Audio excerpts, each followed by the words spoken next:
There's so much that I want to talk about today. So, first off, to get started, I don't even want to waste any time, but the New York Post has covered this story about Doug Emhoff. I'm sure you might have already heard of it, depending on how much mainstream media or mainstream news that you actually consume. But look at this. Harris's husband slapped his girlfriend for flirting with another man. This is obviously about Doug Emhoff. And look at this caption. It says Doug Emhoff accused of forcefully slapping. Forcefully slapping.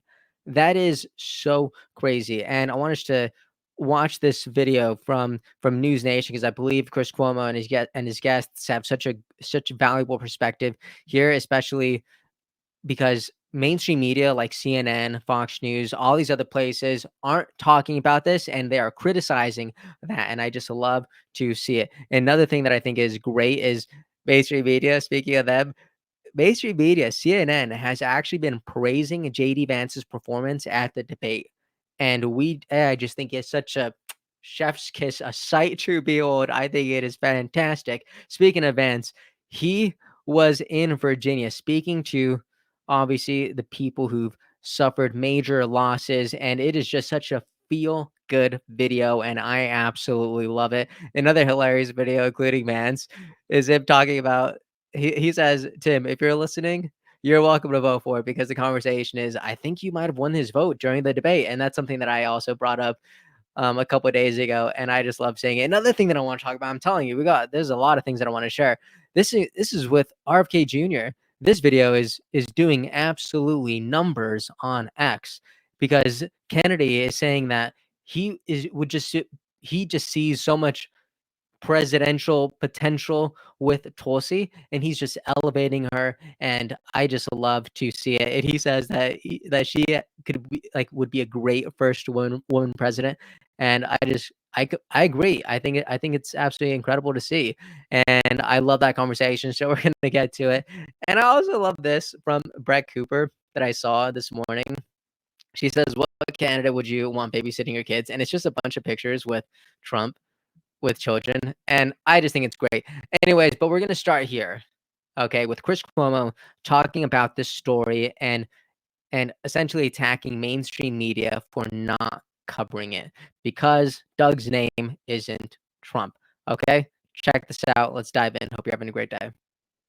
All right, now, this story that I want to talk about with Bill O'Reilly and Stephen A. Smith, I'm doing for one reason. If the name were Trump instead of Emhoff in this story, it would be all over the news right now. And yeah, Trump's running for president and Emhoff is married to the woman who's running for president. But still, Daily Mail, echoed by the New York Post, has a story. And I know Post, Daily Mail, but just listen. Doug Emhoff, Kamala Harris's husband, accused of striking a woman he was on a date with at the Cannes Film Festival back in 2012. They say they have 3 friends of the woman who talked to them about this, that she had told them this afterwards. One is a male, at least one of them is a female. The guy says that she called him from the car with Doug, that maybe they had been drinking, and he didn't like how she talked to the valet to get to the front of the line. He smacked her, she smacked him back. That's basically the story. I have the reporter from the Daily Mail who broke it, Josh Boswell. Josh, thank you for joining me, Bill O'Reilly, and Stephen A. Smith. Now, Josh, what did you believe the right standard was here? How credible do you believe this story is? I think it's very credible. Otherwise, we wouldn't have published it. You do not get, as you were just saying, very often people coming forward named. And the reason is they're worried about retaliation. These are very powerful people we're talking about. But what we have here is 3 friends all saying they were told the same thing, 2 of them contemporaneously. This woman, Jane, we're calling her, she called one of the friends immediately after the incident. That's what this friend told me. And that's backed up by the other 2. And it's not just that. We have documents as well. We have messages and a photograph, which evidence the relationship, evidence the trip happened. There's also footage from the event, which shows that she and Doug were there. And you reached out to the woman who was supposedly a New York lawyer, and she did not deny it. She refused to comment. You reached out to the campaign. They didn't deny it. They refused to comment. Stephen A. Smith. My question is, how long have you been working on this story? How soon or how recent was it that you received word of these allegations that are being leveled against the potential first man? So I've been working on investigations into Doug Emhoff for a little while. I mean, you can see, so I work for the US website dailymail.com, and we published in August a story about Doug having an affair with his daughter's teacher, grade school teacher at the time, her nanny. So I've been investigating him for a while. This story I've also been working on for several weeks. So, this was a thorough investigation, something that I put a lot of work into. If it were Trump or anyone related to him, it would be on every TV show that is on right now. And that's why I think in the interest of fairness, you should look at it. I don't blame you for bringing up the story because in fairness to Donald Trump, which is not something you hear me or most people say all the time, it is absolutely true. If this were him, it would be all over the place. It would be printed. It would be publicized everywhere. We also have to take into account 2018 when then Senator Kamala Harris, obviously, when the whole Brett Kavanaugh situation, not as far back as 2018, but when Brett Kavanaugh was obviously running for the Supreme Court, I think it was around that time, actually.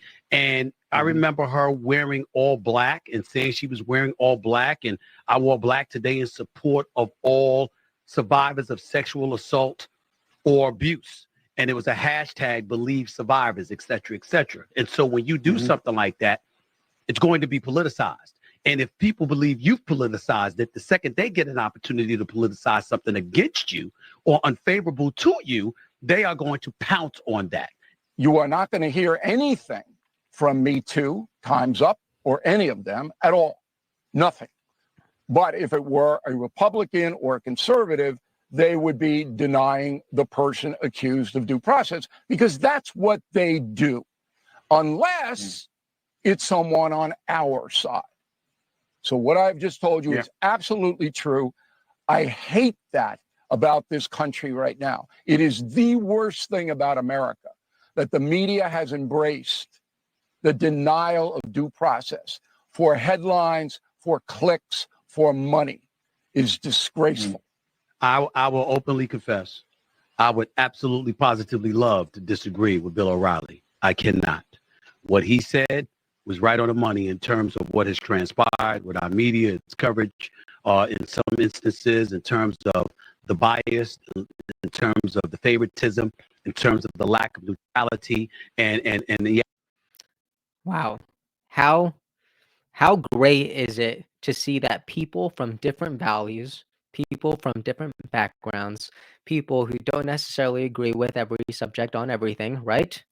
But they do agree that there is a chokehold on what the media is allowed to talk about and what they're not allowed to talk about. And I always hear this thought on social media, and it's like you don't hate the mainstream media enough. And I just it's moments like this that make me realize, or that make me see the corruption. It exposes those cavities, and I just love that these guys are elevating this conversation and they're actually bringing light to what has happened.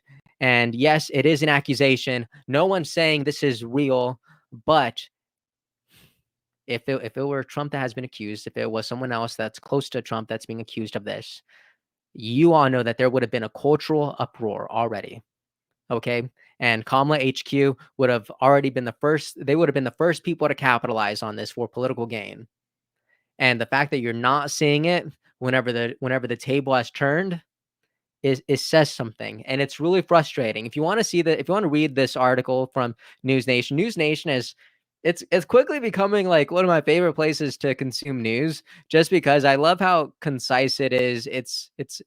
It's brief, and I just love these little bullet points right here that just give you a quick digestion of it. So I just think it's great. It's perfect. Okay. Now I said we were going to talk about this short clip from CNN because I just think it's fantastic. Look at this. Look at this man talk about how brilliant of a job JD Vance did at the debate. And I think a lot of people agree with him. Also, according to my last poll, like, let me bring this up real quick. Really, really quick. Look at this. according to my last poll, a lot of people who watch these videos are in complete agreement that JD Vance absolutely demolished, destroyed, deconstructed, obliterated Tim Walz. 94%. That is absolutely wild. 1.3 thousand votes. Incredible. Anyways, here is CNN on the subject. Check this out. JD Vance is brilliant. And I predicted he was going to wipe the floor with Tim Walz in that debate last night, and that's exactly what he did. It was about the economy. It was about the border. It was about what the Trump administration did, what the Harris administration has broken, and what Trump and Vance will do to fix it. So, no, I thought it went extremely well. He said that Vance wiped the floor with Walz. That is incredible. Chef's kiss. A sight to behold. Another sight to behold. Something that people are talking about today. Look at this. This almost has 500,000 views. This is Vance I think, just being a good human being in Virginia. This is covered by Forbes. Check this out. From First Baptist Church that have been cleaning out the church. They've been doing all the hard work. How y'all doing? This is the pastor. Thank you for having me. Oh, I'm so glad to be here. I'm Thank so you, man. proud to be a fellow hillbilly. There on we this go. stage. God bless you. Good to meet some fellow hillbillies, ma'am. God bless you. Oh, thank you, sir. Well, that's fantastic. Knock on wood. I appreciate it, man. I appreciate you. Yeah. God bless you, man. I'm rooting for you. I'm proud of you. Jason Berry, County Administrator. Okay. Thank you for Good being to here. meet you, Jason. Yeah. Yeah. What a big deal, but we're here. And we're the past. Notice how he's actually talking to people. Notice how he's actually just being present with them. Wow. Sure, the church is. Hey there, how you doing? How you doing? Thank you for your service. Look at that. And he even singled out. He's like, where's the pastor? Who's in charge of the church? I want to talk to this guy. Tell me this isn't awesome. Yeah. Good to be here. Hey, God bless you. Yeah, God bless you. So tell me a little about, sir, I just want to say hello. God bless you. Thank you. So, Pastor, tell me a little bit about the church. So I heard about 200 folks who worship regularly. Okay. And Lots of kids. it was up to the rafters of the church. Yeah, the roof of the pavilion. Okay. So where my office is, I measure 10 feet. Look at this. Days after his debate, days after the entire country essentially saw him skyrocket in these favorability, these approval ratings, days after, you see him on the ground again, delivering hope and just letting these people in this community know that they're not alone and that they will be represented in this future administration. I just think it's great. I just think it's great. And obviously, if you want to keep watching it, check it out. It's going to be linked up. And here's another video that I wanted to share from JD Vance talking a little bit about this debate. And I just thought this was hilarious. You had a huge week with a absolute butt kicking. I can say it so you don't have to, of Tim Walz on the VP debate stage. I mean, I said this to you on the boat, but I really mean it. Like, I think he might have earned his vote that night. He was nodding along with almost everything you said. I hope so, man. We'll take every vote we can get. Tim, if you're listening, you're welcome to vote for us. You don't have to tell anybody about it. You don't have to tell anybody about it. I hope that we could one day get to a point where we don't need to be afraid or nervous to tell people who we're voting for. Right? Because I think right now it's still a bit sensitive. Like, I just saw this video with Benny Johnson, and I obviously don't have this queued up, but he was at a university campus and he was asking people, who are you voting for? Who are you voting for? Who are you voting for? And one of the ladies said, my vote is not for public knowledge. Right? And then she just began walking away, and he's like, that means she's voting for Trump. And then she turns around and literally says, she literally gives up the hand, the thumbs up. And I'm like, what a great representation of how divided we all are, right? The fact that people are afraid to let their let their political alignment be known just says that something is kind of wrong. So I don't know. I hope that I could be part of, restoring some peace here, or just making politics just not serious, but making these conversations just a little bit warmer, or a little bit more joyful, making it not as divisive. I just think that's what we need right now. Kennedy always says healing the divide, and I just think it's real, and we all need to do our part. We all need to do our part to heal the divide that is swept over this nation. Speaking of Kennedy, look at my boy. Check this out, talking about Tulsi, and you see Russell right there as well. Check this out. We've been traveling all over the country together, and every time I'm on a days with her, I feel so privileged, and I have this deep yearning in my heart that this. Just thinking about how much pride we could all have if this was the first female president of the United States.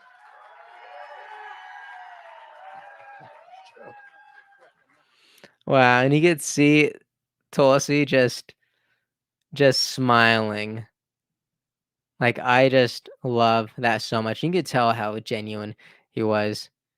He says, I have this deep yearning in my heart, just thinking about how much pride we could all have if this was the first female president of the United States. And I love comparing these two characters, almost between Tulsi and Kamala. And I just think it's so interesting. And I'd love to ask you guys to let me know how you feel about that in the comments. Like, I know some people here are clearly going to be voting for Harris Waz, and you are comfortable with Kamala Harris being the first woman president. But I'd love to introduce this question of: would you have more confidence if the first woman president were to be Tulsi? I don't know. I think it's a great question. I think it's a great question, and I do think there's so many powerful women who obviously could do the job and do it well, and I think of the question on a lot of people's minds is that person Kamala? I don't know. If you think so, please let me know how you feel about that in the comments. There's one other thing that I wanted to share before I end this video, and I just thought this was such a feel good. I wanted this to be a little bit of like, both of these clips are actually kind of the feel good portion of this, the little like positive politics segment, and I just think it's great. But it's Brett Cooper saying, "What candidate would you want babysitting your kids?" And a while ago, I shared this other moment from someone else saying, like, look at their fruits. The Bible talks about looking at what people produce, looking at their results, looking at what comes out of them. And a lot of people just look at President Trump and his grandchildren, look at his experience with raising children, looking at essentially his fruits. And Brett here just says, the answer is clear. And I just think that's really interesting. So, anyways, I wanted to bring up these conversations. Let me know what you thought about them. Let me know what you thought about News Nation, really deconstructing this story with Doug Emhoff. Let me know if you think that story was true, or if you think it's just malarkey. Malarkey is such a funny word. I feel like people need to start saying it more. And let me know what you think about CNN finally giving credit where credit is due with JD Vance. Let me know. Let me know how representative you think this poll is to the general election, because I know a lot of people are still.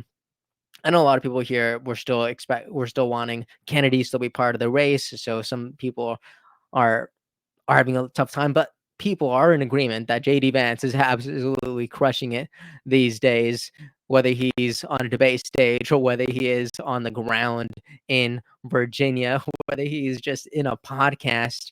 I think he's just doing I just think he's doing a great job. And I think the Republican Party is really happy right now. I think even President Trump, I don't have this queued up, but I think President Trump just today said, I drafted the best athlete. How great did he do at the debate? And I thought that was great. And again, let me know what you think in the comments about RFK Jr. essentially endorsing Tulsi for being the first woman president. Anyways, let me know what you think about all this in the comment section. I'm so happy to be with you here today. And I love hearing everyone's perspectives. I think I got through most of the comments on yesterday's videos.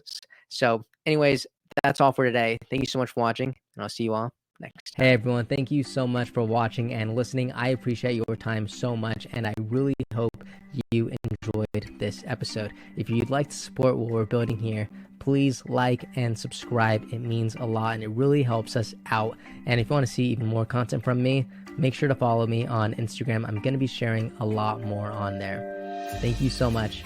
Have a great day, and I'll see you next time.